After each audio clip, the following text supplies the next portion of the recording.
আসসালামু আলাইকুম। মাই spicy kitchen life চ্যানেলটিতে স্বাগত জানাচ্ছি। আমি ফারজানা হোসেন। কেমন আছেন সবাই? আশা করছি ভালো আছেন, সুস্থ আছেন। আমিও আল্লাহর রহমতে ভালো আছি, সুস্থ আছি। এটা আমি যে অ্যাপার্টমেন্টে থাকি সেই অ্যাপার্টমেন্টেরই ছাদ। এখানে কয়েকজন মহিলারা মিলে কিছু ছাদ বাগান করেছে, সেটাই আপনাদেরকে একটু দেখিয়ে দিলাম। চলুন নিচে চলে যাই। ছাদে এসেছিলাম শুকনা মরিচ শুকিয়ে দিতে। এখন সোজাসুজি রান্নাঘরে চলে যাচ্ছি। এখানে আমি ফ্রাই প্যানে তেল গরম করে ইলিশ মাছে শুকনো মরিচের গুঁড়া আর লবণ মাখিয়ে ভেজে নিচ্ছি। এখানে আমি কোনো রকমের হলুদ ব্যবহার করিনি। সুন্দর করে ভেজে নেব। আমার ভিডিওটি যারা দেখছেন তারা একটা লাইক করে দেবেন। ভিডিওটি সম্পূর্ণ দেখে সুন্দর একটা কমেন্ট করে দেবেন। যদি ভালো লেগে যায় তাহলে সাবস্ক্রাইব করে নেবেন। যারা অলরেডি এই 3টা কাজ করেছেন তাদেরকে অসংখ্য অসংখ্য ধন্যবাদ। দয়া করে আমার ভিডিওটি কেউ স্কিপ করে দেখবেন না। মাছগুলো এক পাশ হয়ে গিয়েছে, আমি উল্টে দিচ্ছি।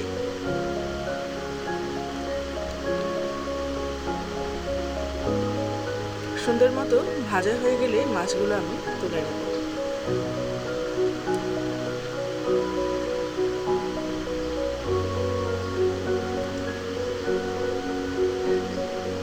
মাছগুলো ভাজা হয়ে গিয়েছে, এখন আমি একটা প্লেটের মধ্যে তুলে নিচ্ছি।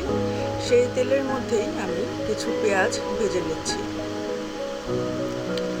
পেঁয়াজ ভাজতে ভাজতে কিন্তু আমি অপর পাশে কিছু কাজও সমাধান করে নিয়েছি। এখানে আমি দিয়ে দিলাম আদা বাটা, রসুন বাটা, আর দেব সামান্য একটু মরিচের গুঁড়া।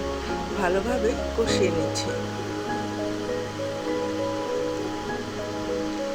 এখন চুলায় গ্যাসটা পারফেক্ট আছে, সেজন্য রান্না করতে কোনো সমস্যা হচ্ছে না। সামান্য একটু পানি দিয়ে নিলাম ভালোভাবে মশলাটা রান্না করার জন্য। এরপর এখানে একটু টক দই দিয়ে নেব। আমি এখানে আজকে রান্না করব ইলিশ মাছের পোলাও, মানে স্বাভাবিকভাবে আমরা যেটা বলি ইলিশ পোলাও। সুন্দরভাবে কষানো হয়ে গিয়েছে। এখন এখানে আমি টক দই দেব।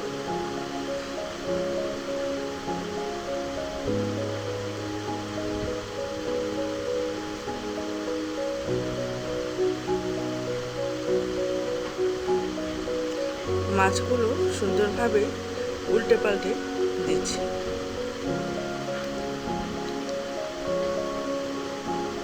সামান্য একটু গরম পানি দিয়ে নিলাম খুব সুন্দরভাবে মাছটা রান্না হওয়ার জন্য। এখানে আমি টক দইটা দিয়ে নিয়েছিলাম, কিন্তু পরবর্তীতে দেখলাম যে ভিডিওটি আর এখানে দেখা যাচ্ছে না, হয়তো বা কোনো টেকনিক্যাল প্রবলেমের কারণে এটা হয়েছে। তো যা হোক, আপনারা কেউ কিছু মনে করবেন না। মাছটা রান্না কমপ্লিট হয়ে গিয়েছে। এখানে আমি অন্য কোনো মশলা ব্যবহার করিনি। তো ওটাকে আমি সরিয়ে নিয়ে এখন হাঁড়িতে পেঁয়াজ ভেজে নিচ্ছি। এখানে আমি পোলাওটা কমপ্লিট করে নেব। সামান্য একটু আদা দিয়ে নিয়েছি। এখন চালটা খুব ভালোভাবে ভেজে নেব। চালটা আমি আগে ধুয়ে ঝরিয়ে রেখেছিলাম।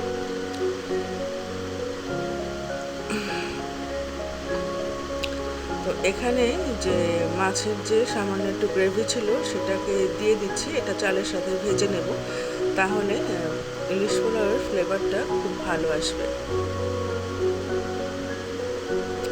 এখন দিয়ে দিচ্ছি পোলাও ফোটানোর জন্য পরিমাণ মতো পানি।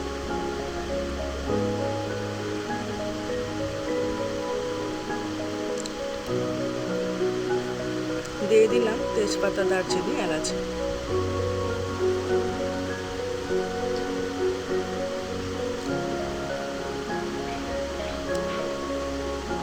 লবণ দিয়ে দিলাম।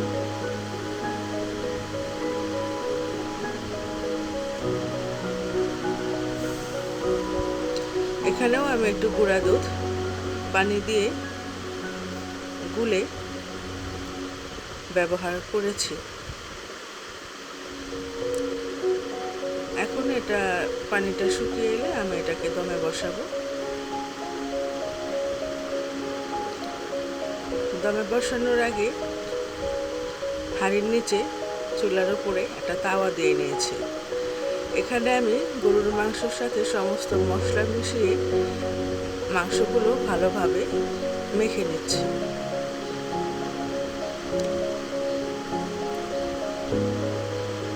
এখন দিয়ে দিচ্ছি সামান্য একটু মরিচের গুঁড়া। এখানে আমি হলুদ ব্যবহার করব না। আর দিয়ে দিলাম একটু রাঁধুনি আর ধনিয়ার গুঁড়া, আর দিলাম তেল। খুব ভালোভাবে মেখে নিচ্ছি।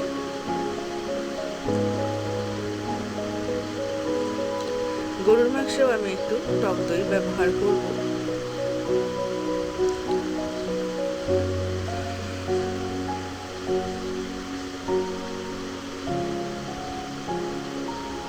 ভালোভাবে মাখানো হয়ে এলে আমি এটাকে চুলায় বসিয়ে দিব।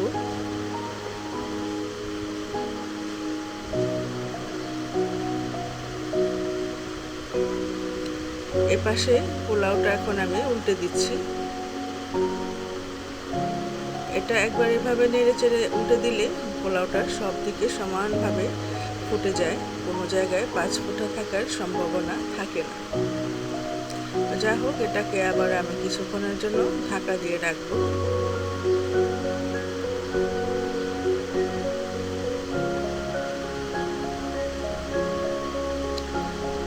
এপাশে গরুর মাংসটাও একটু নেড়ে চেড়ে নিচ্ছি।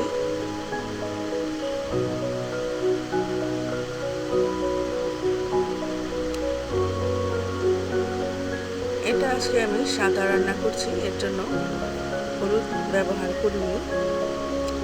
পোলাওগুলো কিছু পরিমাণ আমি একটা ডিশে উঠিয়ে রেখে এখানে আমি ঘি দিয়ে নিচ্ছি। তারপর মাছ বিছিয়ে দেব।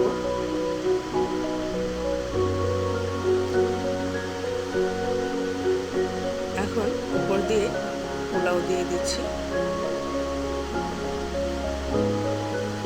আবার উপর দিয়ে একটু ঘি ছিটিয়ে দেব। তার উপরে আবার মাছ বিছিয়ে দেব। আমার বাসায় আজকে আমরা 6 জন আছি, এর জন্য 6 পিস মাছ আমি এই পোলাওর জন্য ব্যবহার করেছি।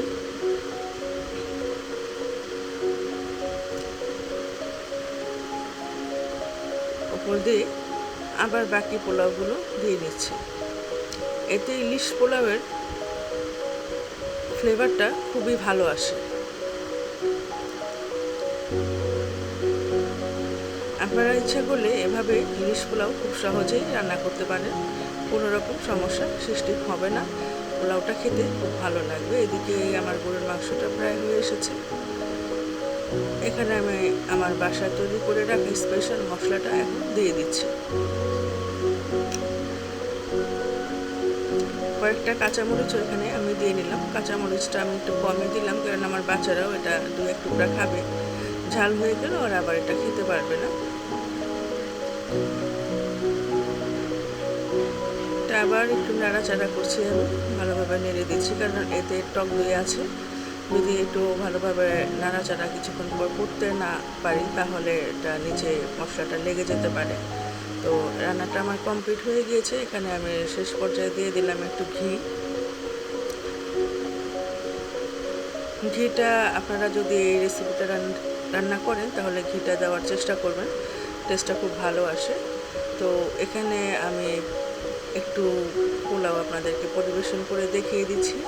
আর এই আয়োজনটি ছিল, আজকে আমার জন্মদিন ছিল। তো জন্মদিন উপলক্ষে ছোট্ট একটি কেকের আয়োজন করেছে আমার বাসার সবাইকে আমি ধন্যবাদ জানাচ্ছি আমার জন্মদিনটি মনে রাখার জন্য। তো ইলিশ পোলাও, গরুর মাংস, এগুলো আজকে আমি আমার জন্মদিন উপলক্ষে রান্না করেছি। তো ভিডিওটি দেখার জন্য অসংখ্য ধন্যবাদ। খোদা হাফেজ।